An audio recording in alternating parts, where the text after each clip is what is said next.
Assalamu alaikum. I am Bakhtiar from Government Degree Girls College, Block 12, Gulistan Johar, Safura Goat, lecturer in Commerce Department.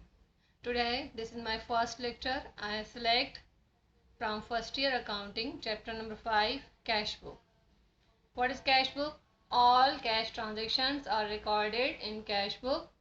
Cash received recorded on receipt side, cash paid recorded on payment side. जब हम cash book solve करते हैं तो Contra entries को ध्यान से solve करने की ज़रूरत होती है. कॉन्ट्रा मीन्स ऑपोजिट साइड, यानी एक एंट्री जब रिसिप्ट साइड पे हो रही होगी तो उसी को पेमेंट साइड पर भी करना होगा. वो कौन कौन सी एंट्रीज हैं जो कॉन्ट्रा एंट्रीज कहलाती हैं? Number 1, cash deposited into bank or open a bank account. जब हम ये एंट्री जनरल में करते हैं तो बैंक डेबिट और कैश क्रेडिट होता है. जब हम इसको कैश बुक में करते हैं तो बैंक रिसिप्ट साइड पर आता है, बैंक के कॉलम में अमाउंट रिसिप्ट साइड पर और कैश के कॉलम में अमाउंट पेमेंट साइड पर होती है. दूसरी एंट्री है transfer of cash from one bank account to another bank account of company. जब कैश ट्रांसफर होता है कंपनी के एक अकाउंट से दूसरे अकाउंट में तो ये भी कॉन्ट्रा एंट्री होती है. For example cash transfer from MCB to HPL account. तो जनरल में इसकी एंट्री होती है एचपीएल अकाउंट डेबिट और MCB bank account credit. Cash book में बैंक के कॉलम में एचपीएल के कॉलम में रिसिप्ट साइड पर आएगा और बैंक एमसीबी पेमेंट साइड पर आएगा.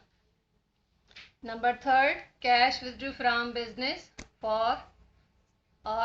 और बैंक फॉर ऑफिस यूज. जब ऑफिस यूज के लिए हम अमाउंट विथड्रॉ करते हैं तो उसकी जनरल एंट्री होती है कैश डेबिट और बैंक क्रेडिट.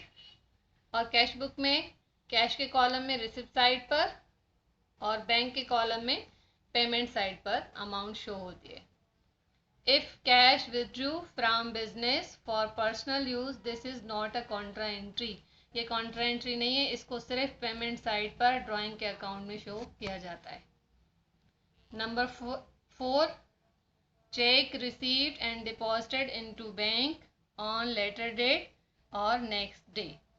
इसमें हम 2 एंट्रीज करते हैं. पहला जब हम रिसीव करते हैं वो एंट्री और दूसरा जब हम डिपॉजिट करते हैं. जब हम रिसीव करते हैं तो जनरल में कैश डेबिट और अकाउंट रिसीवेबल क्रेडिट किया जाता है और कैश बुक में सिर्फ रिसिप्ट साइड पे कैश के कॉलम एंट्री होती है. जब दूसरे दिन डिपॉजिट हो रहा होता है 2 दिन बाद 3 दिन बाद, तो जब हम उसकी एंट्री करते हैं तो ये कॉन्ट्रा एंट्री कहलाती है. ये कैश बुक में दोनों साइड पे आती है. जब हम जनरल इसकी एंट्री करते हैं तो बैंक डेबिट और कैश क्रेडिट होता है और जब कैश बुक में इसकी एंट्री होती है तो दोनों साइड पे बैंक रिसिप्ट साइड पर और कैश पेमेंट साइड पर आता है. उसके बाद क्रेडिट टर्म्स. ये जब हम डिस्काउंट के कॉलम में एंट्रीज करते हैं तो कभी हमें डिस्काउंट कैलकुलेट करके दिया हुआ होता है और कभी हमें 2 अमाउंट दी हुई होती हैं जिसमें से हमें खुद कैलकुलेट करना होता है. और कभी कभी ये टर्म्स दी हुई होती हैं जिसमें 210 और N30. 210 मतलब 2 मतलब परसेंटेज को जाहिर करता है और 10 डेज को जाहिर करता है. N30 मतलब no discount when cash paid within 30 days और 210 मतलब 2% discount is received when cash paid within 10 days. अगर हम 10 डेज में पेमेंट कर देंगे तो हमें 2% डिस्काउंट मिलेगा. फॉर एग्जाम्पल हमें 2% कैसे निकालना होगा? 210 यानी 10,000 मल्टीप्लाई बाय 2 डिवाइडेड बाय 100 तो 200 डिस्काउंट हो गया हमारा. उस 10,000 में 200 माइनस करके 9,800 हमने पे किया है तो इसको हम बैंक के कॉलम में शो करेंगे और 200 को डिस्काउंट के कॉलम में शो करेंगे. जिस तरफ ये अमाउंट शो हो रही होगी बैंक के कॉलम में उसी तरफ इसको हम डिस्काउंट को भी शो करेंगे. यानी अगर ये अकाउंट पेएबल से रिलेटेड है तो पेमेंट साइड पे आएगा और अकाउंट रिसीवेबल से रिलेटेड है तो रिसिप्ट साइड पर आएगा और डिस्काउंट को भी उसके बराबर में ही शो किया जाएगा. Thank you.